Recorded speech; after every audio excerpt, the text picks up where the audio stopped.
This documentary is a slightly edited re-upload of a previous documentary that recently received a Content ID claim from YouTube. It is my belief that the clip in question fell under fair use, which included the following factors: purpose and character of the use, the nature of copyrighted work, and the amount and sustainability of the portion used. With that being said, I hope you enjoy it.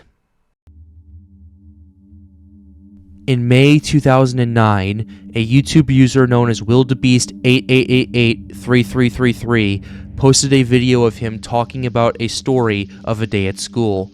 The then sophomore student at Joplin High School in Missouri had a rather eventful school day before tennis practice. In this video, he talks about a close encounter with a tornado while he was driving. We finally go in the building and we go in the gym, no one's in there, and that's where we chill before school, but no one was in the gym. So we go to this tiny hallway with no windows, and that's where everyone is because everyone's afraid there's gonna be a tornado. And I was like, there's not a tornado, and I look out at the tennis courts at the school, and the windscreens are flying off of the fences. So pretty much, I don't know what we're gonna do for tennis. I mean, we have the club. Anyway, and we're all sitting there, and I look around, and I'm like, wow, I'm the only person in my class here today. The bell rings, and everyone's like, okay, well, I guess get to class. And we were kind of like, okay. He then ends the video, understandably tired from the day's events, and states that he will never drive in bad weather again, and thanks those who watched. That 16-year-old kid who uploaded this video was Will Norton, and he would tragically pass away just 2 years later, doing what he promised that he would never do: driving into the Joplin tornado. We would try and take a look outside with our weather camera. However, it is just so rain-socked at this point in time. Yes. We really can't see. Oh, there. Wow, look at that shot. Yep, there's a look. Ability of producing funnel clouds. It's had the history of producing funnel clouds over the last couple of hours across portions of southeastern Kansas, and so it looks like it's going to continue. Public report, meaning that one of their train spotters hasn't seen it, but there's our tower cam. That would appear to be a power flash. That could be from a lightning strike, but that is the portion of the storm that we have been concerned with. In southern Jasper, northern Newton, take cover. Yes, please. Right now. Please, I am telling you to take cover. Take cover right now. We do have a Folks, tornado on the ground. This is a tornado. Yeah, this is a very dangerous situation. We cannot stress this enough. If you are in Joplin, please take cover.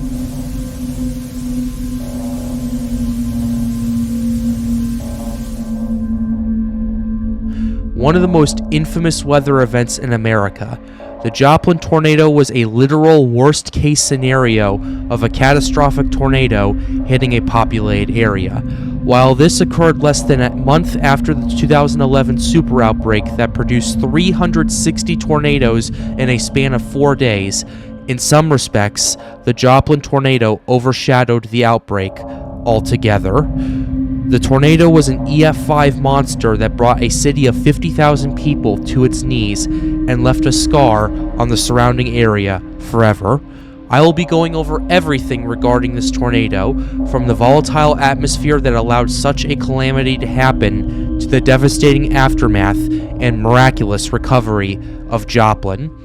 The Joplin tornado was part of a larger outbreak that occurred across the country from May 21st to May 26, 2011, with 239 tornadoes touching down in that time period, second only to the 2011 super outbreak. Of those, only 5 were violent EF-4 or EF-5 tornadoes, which is why this was not designated as another super outbreak. This extreme number of tornadoes was driven by several conditions in the atmosphere that would persist for several days. First, an unusually warm late spring had hit across much of the country, with temperatures in some areas being up to 10 degrees warmer than average.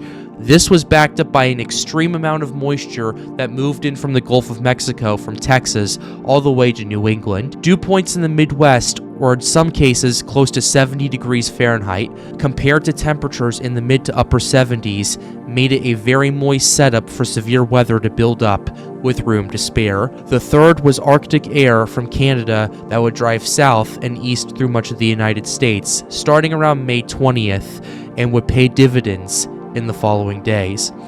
On May 21st, the outbreak began as a low-pressure system developed in the Dakotas and would rapidly intensify throughout the day. All the while, a powerful cold front and dry line developed in Kansas. With the insane moisture from the Gulf and the incoming cold and dry air from the west, a large amount of instability in the atmosphere resulted and allowed for a line of supercells to develop in both Kansas and Oklahoma.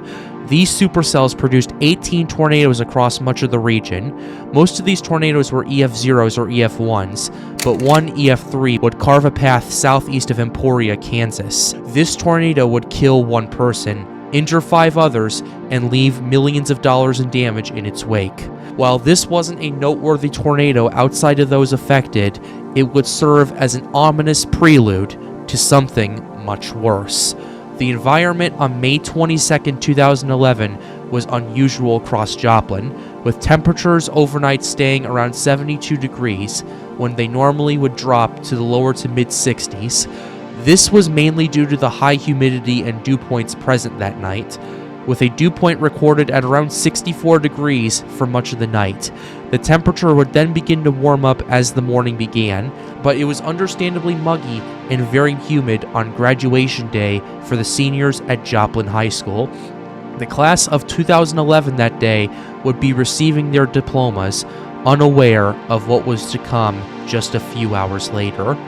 Even looking at data at 7 a.m. that morning in nearby Springfield, there was plenty of red flags that something bad was going to happen. The most obvious sign of trouble was the 0 to 1 kilometer shear. The shear at this level was veering or rotating clockwise with height at an angle of around 120 degrees. If that wasn't concerning enough, there was over 30 knots of shear that low to the surface, which is a great amount of shear to have. The CAPE values that morning were over 1,600 joules per kilogram, which is a good amount of instability for 7 o'clock that morning. However, one thing holding back the severe weather from initiating was a very strong cap, which is a stable layer of atmosphere that prevents bad weather. The cap measured at over 200 joules per kilogram, and as you can see on the skew, it's a very large amount to overcome.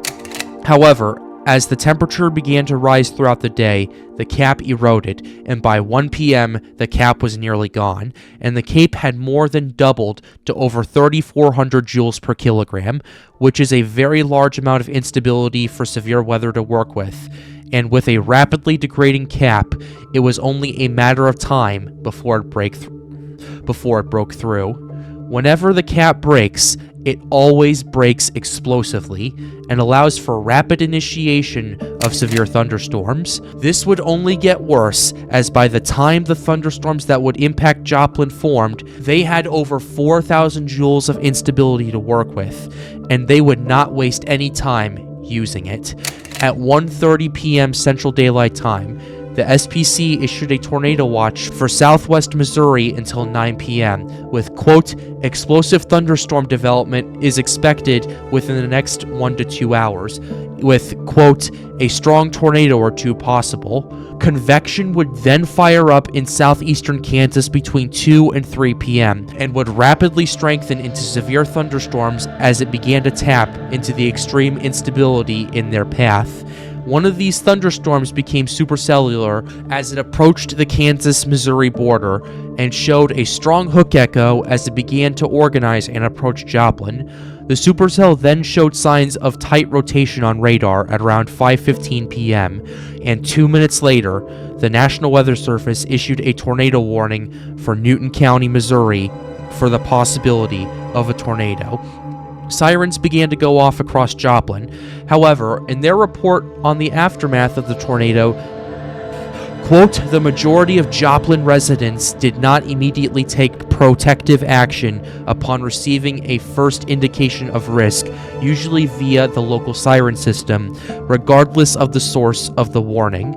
Many first chose to further assess their risk by waiting for and actively seeking and filtering additional information before taking proactive actions. The reasons for this varied, but the biggest factor was, quote, the perceived frequency of siren activation in Joplin led to the majority of survey participants becoming desensitized or complicit to this method of warning.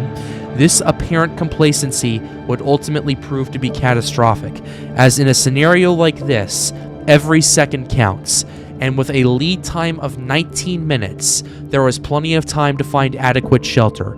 However, complacency was not only to blame, as other factors outside of everyone's control was also to contribute. At 5:34 p.m., the tornado touched down a half a mile east of the Kansas-Missouri border and was spotted by several storm chasers. Within a matter of moments, however, the tornado rapidly intensified and turned into a multi-vortex wedge, all caught on camera.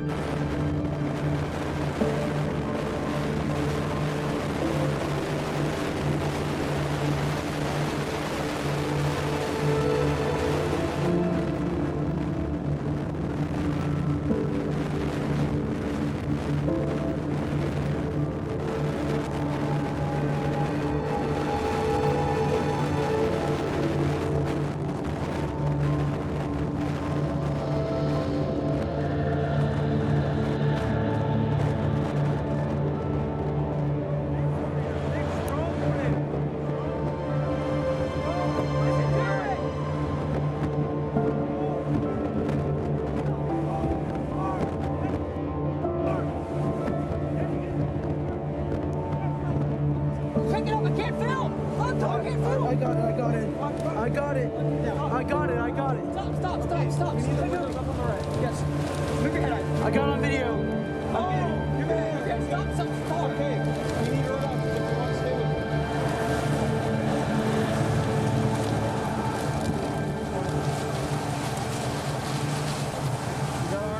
Oh, I got lightning strike. Go back. I got a car around. Oh, it's getting big. That's huge. I got it all on video. The tornado's rapid development continued as it barreled towards Joplin. The tornado then entered Joplin at 5:36 p.m. as an EF-5 tornado and began to devastate homes and buildings alike. The tornado then became violent as it approached Schifferdecker Avenue, and homes, businesses, and several medical buildings were flattened in this area, with even concrete walls collapsed and crushed into the foundations. One large steel-reinforced step door structure, quote, deflected upward several inches and cracked in one of the medical buildings. Steel trusses from some of the buildings were, quote, rolled up like paper, and twisting of the main support beams occurred with this tornado. One infamous area where the damage became not only apocalyptic, but was so thorough that it would be known around the world, was the area around St. John's Regional Medical Center and the hospital itself. The hospital suffered a direct hit by the now EF-5 tornado and lost nearly every window on 3 sides, carving out entire interior walls, tore out ceilings, and part of its roof. The flight helicopter stationed to airlift patients if needed was also blown away and destroyed by the tornado, with wind speeds estimated at over 200 miles per hour. The backup generators were also destroyed and would lead to 5 deaths in the hospital. The hospital was hit so hard that the structure was so damaged that it was deemed unsafe to rebuild and was torn down at a later date. Vehicles were thrown like toys across the sky and were mangled beyond recognition, including a semi-truck that was thrown 125 yards and wrapped around a debarked tree. Concrete parking stops were also completely lifted and carried up to 200 feet away from their origin point, and even the concrete in part of the parking lot was lifted. After decimating the hospital, the tornado maintained EF-5 intensity as it slabbed entire neighborhoods in Joplin, while crossing Route 43 between 20th and 26th Street. At some residents, reinforced concrete porches were deformed or, in some cases, completely torn off as the tornado progressed. It would heavily damage every business along its path and virtually obliterated several institutional buildings. In one saving grace of the whole apocalyptic event, the tornado tracked just south of the downtown region and thankfully missed it narrowly. However, another tragedy was just beginning as the tornado approached Joplin High School, with the graduation ceremony ending shortly before the tornado struck the town. Here, another miracle had happened, as the ceremony was not held at the high school that day. Rather, it was held at Missouri Southern State University, 3 miles away from the high school. This undoubtedly saved many of the students, as the tornado slammed into the high school at EF-5 intensity, causing extensive damage to the school and dislodging its foundation. The tornado was also so strong that small pieces of cardboard were implanted into the walls that remained, and steel beams and pieces of fencing were deeply embedded into the ground in fields near the high school. Steel fence posts were also bent towards the ground in opposite directions. The tornado also leveled Franklin Technology Center and Greenbrier Nursing Home, the latter resulting in 21 deaths. The tornado had become increasingly rain-wrapped and would become much more difficult to see as it continued to plow through Joplin. This did not weaken the tornado's intensity at all, with the F5 damage continuing as it decimated the neighborhoods between 13th and 32nd Street, with the tornado reaching its widest point at over a mile wide. At this point, a Home Depot store, a Walmart, and a Pizza Hut were flattened by the tornado. In an act of heroism and bravery, the store manager of the Pizza Hut, Christopher Lucas, ushered 4 employees and 15 customers into the walk-ins freezer that was the most interior part of the building. After these people made it into the freezer, Lucas attempted to shut the door behind him, but was unable to due to the force of the tornado already destroying the building. Using a bungee cord and raw strength, Lucas held onto the door and kept it closed as long as he could before the tornado ripped the door off its hinges and he was sucked into the tornado. He was tragically killed as the tornado overtook him while saving 19 others. Asphalt and concrete were also scoured and lifted into the tornado while cars were thrown hundreds of yards. The tornado then continued to destroy several apartment complexes and 2 cell towers, which would make connection more difficult for the subsequent response. There were also motorists who were unknowingly driving towards and away from the tornado as it was plowing throughout Joplin, and many deaths occurred due to the tornado overtaking their vehicles, including Will Norton. The story of his death is indeed tragic, but the grim detail that his family describes makes this even more disturbing and goes to show the raw strength of the tornado. As Will and his father Mark were on their way home from the graduation ceremony, the weather around them rapidly deteriorated, as the rest of the family, including Will's mother and his sister Sarah, made it home just minutes earlier. Mark called Sarah on the phone and told her to open the garage door so that when he and Will got home, he could drive right in and get inside. However, as the garage door was going up, the power at the home unexpectedly cut due to the tornado knocking the power lines in the area. Sarah then calls her father back and informs him of the misfortune, but according to her, all she could hear was a deafening sound through the phone due to how powerful the wind was.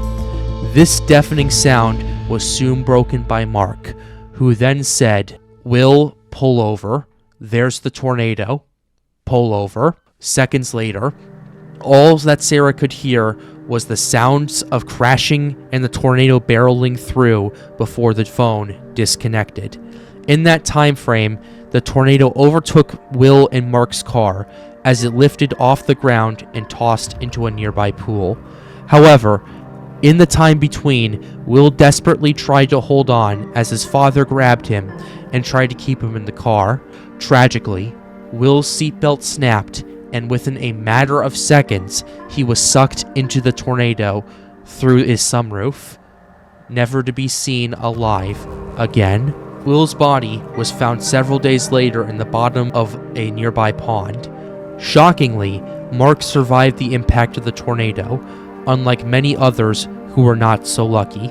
The passing of Will Norton is regarded as one of the most infamous events of the Joplin tornado due to the complete detail of it as it was happening and the video he posted 2 years earlier.